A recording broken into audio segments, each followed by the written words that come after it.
करते हैं capital market से जुड़े शेयरों की। आज अच्छी तेज़ी है, खासतौर से एंजल वन के शेयर में आज अच्छी तेज़ी है। और दरअसल आज सेबी चेयरमैन तुहिन पांडे ने साफ किया है कि रेगुलेटर एफ&ओ नियम में बदलाव करने पर विचार नहीं कर रहा है।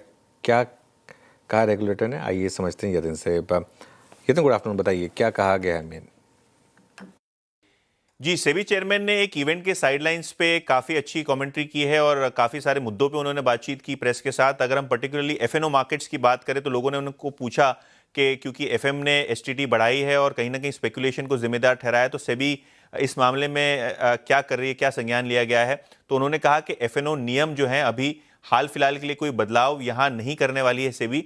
हालांकि उन्होंने ये कहा कि ऑनगोइंग बेसिस पे वो डेरिवेटिव मार्केट्स में रेगुलेशंस बदलती है और बहुत सारे फीडबैक लेती है, तो वो प्रोसेस जारी है। लेकिन शॉर्ट टर्म में किसी भी प्रकार का रेगुलेशन चेंज वो इस पर्टिकुलर सेगमेंट यानी कि जो एफ&ओ मार्केट है इसमें नहीं लाएंगे।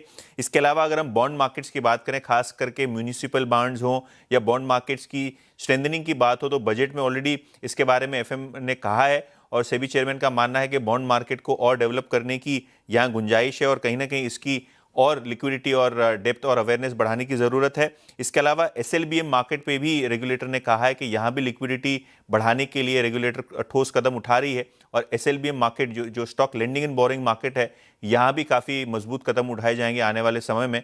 तो कहीं ना कहीं बहुत सारी चीज़ों पर उन्होंने टिप्पणी की, खास करके एफ&ओ मार्केट में जहाँ हाल फिलहाल के लिए कोई रेगुलेशन में बदलाव प्रपोज नहीं है।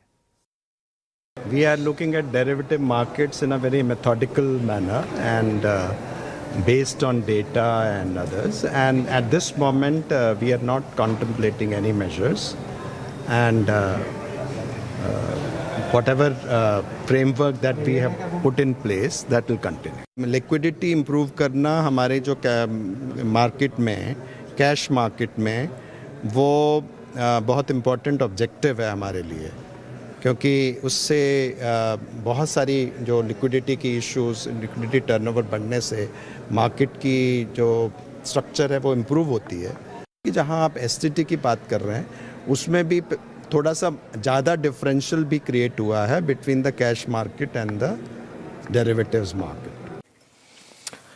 चलिए, तो ये बात हो गई डेरिवेटिव्स मार्केट की। और कई लोगों का मानना है वैसे कि वॉल्यूम कम नहीं होंगे। वो जो उस दिन गिरावट आई वो एक बाइंग अपॉर्चुनिटी ही थी, जिसमें बहुत ज़्यादा पहले भी जब एसटीटी बढ़ा है तो उसका वॉल्यूम पे इम्पैक्ट नहीं आया। देखिए, वीकली एक्सपायरी उड़ जाए तो वॉल्यूम पे इम्पैक्ट ऑब्वियसली आएगा। बाकी एसटीटी बढ़ा है तो जिसने सट्टा करना है उसने तो करना है। सिगरेट आप 18 रुपये की 22 रुपये कर रहे हैं, जिसने लगाना है सुट्टा उसने लगाना ही है ना। तो उसमें आप क्या कर सकते हैं। लेकिन ठीक है, अब जिसको ट्रेडिंग करनी है वो करनी है, जिसको चस्का लग गया और लग गया है।